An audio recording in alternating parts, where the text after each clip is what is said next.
Hello everybody. I wanted to follow up from our most recent proof involving this classic number theoretic result. But what we did was we came up with this idea for counting rectangles in an n by n square grid. And we had this idea of establishing a bottom left corner for a rectangle and then carefully showing you how you can come up with all of the rectangles that could exist in the grid over all appropriate values. And the trick was that we determined this bottom left corner, but we established certain points in this grid that we could not use. So we established that you could move leftward and then downward towards some bottom left corner. And then we used the multiplication principle to establish how many there were for some L and some D, and then we summed over all these possible L's and D's after we made that observation. Something really neat I wanted to show you to draw a closer connection to this combinatorial idea of counting the rectangles, because this is something that may be of interest regardless if you're interested in some number theory. I wanted to show you actually how we can take that idea that I just described to you to generalize it to counting for rectangular grids, which you're going to find is surprisingly simple. So what I showed you already is that you can use, say for instance, this guy to count the number of rectangles that exist in a square grid. But what if the grid, instead of it looking like this, perhaps it had, maybe it looks like this instead. So that's no longer a square grid. It's rectangular.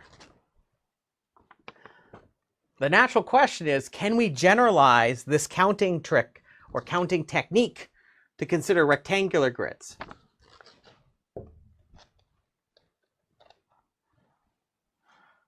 So I'm going to say we can employ similar reasoning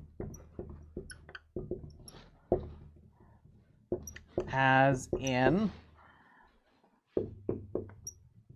the second counting approach.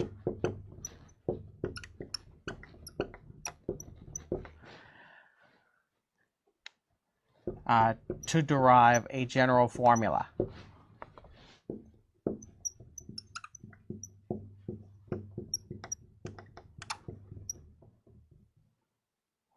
And just for the sake of our conversation, what I'm going to do to derive a general formula for the number of rectangles in any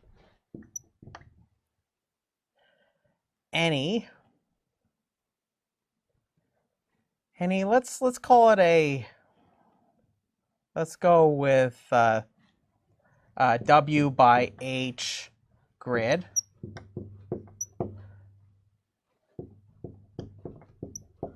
that has height H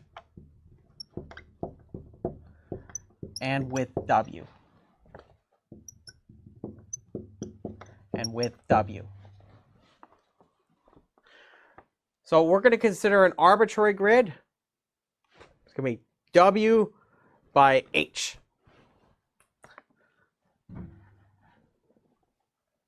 So now all I'm going to do now, because I've actually done much of the heavy lifting when we actually proved and derived count 2 from our proof, I'm just going to extend the logic ever so slightly.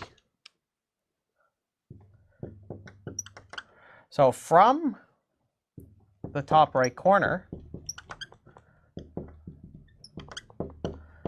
of the grid,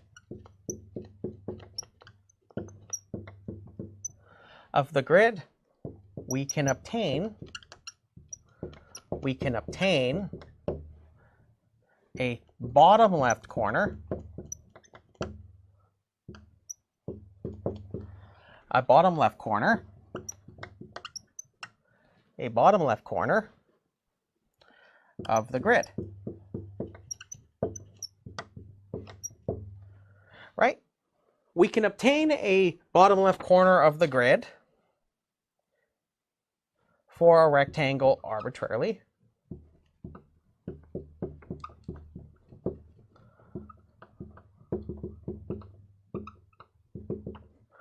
Arbitrarily by considering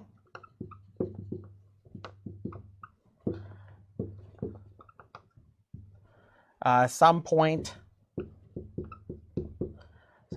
L, which is 1 up to some W units to the left,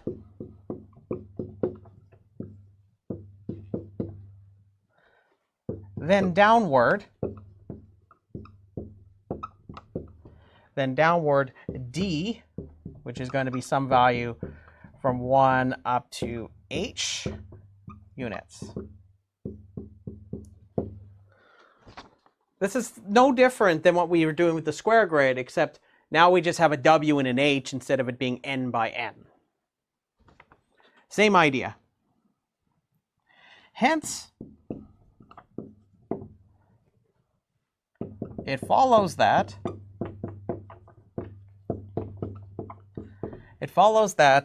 the total number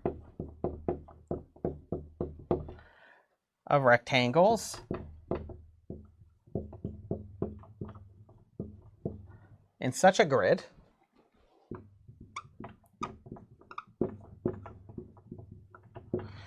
is, now I'm going to write it over there just to make it easier for us. So let's move over there. So let's finish up our thought over here. So it is, the total number is, by the same reasoning we had before, D is equal to 1 to H. So we're going to sum over that. Then sum from L is equal to 1 to W of LD, just like exactly like we had before, except instead of n's here, it's going to be W and H, respectively. And we're going to use the same exact trick, okay? So here we go. So I'm going to take the inner summation, and I'm just going to expand its terms. So the sum from D is equal to 1 to H of D plus 2D plus all the way up to WD. Not to be confused with WD-40, okay? It's not that useful, okay? We're not quite there yet.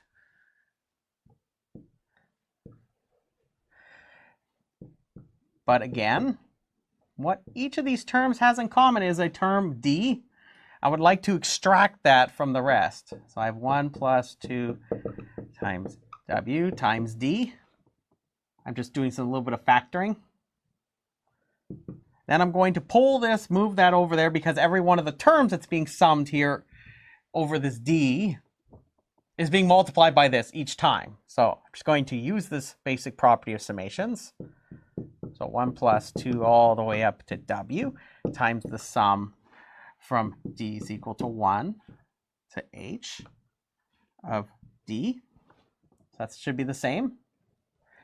Then what we're going to do is we're going to then notice, just like we saw before, well, this is the sum of positive integers from 1 up to W. So this is just this sum. And this, I'm just going to rewrite it using variable j, just because it makes it look a little cleaner. The sum from j is equal to 1 to h of j. Now, in the original proof, this is where we effectively stopped, because we had n and another n, and we said, okay, this is just the same thing squared. Like this is just this squared. But remember, w and h need not be the same. But each of these has a well-defined, a well-known closed form, each of these. And this is how you can write it out. well, this one's just W. So wherever I see W in the upper limit of the summation, I have W times W plus 1 over 2. That's the first term. Second one is H times H plus 1 over 2. And that's their general formula. So you can use this to compute the total number of rectangles in a rectangular grid. So somebody gives you a 3x2 grid, and they ask you, say you see somebody asking you as say some sort of puzzle, and say, oh, how many rectangles can you find in this picture? And it's a grid. You can use this formula in any term to find it out, as long as you know the dimensions of your grid.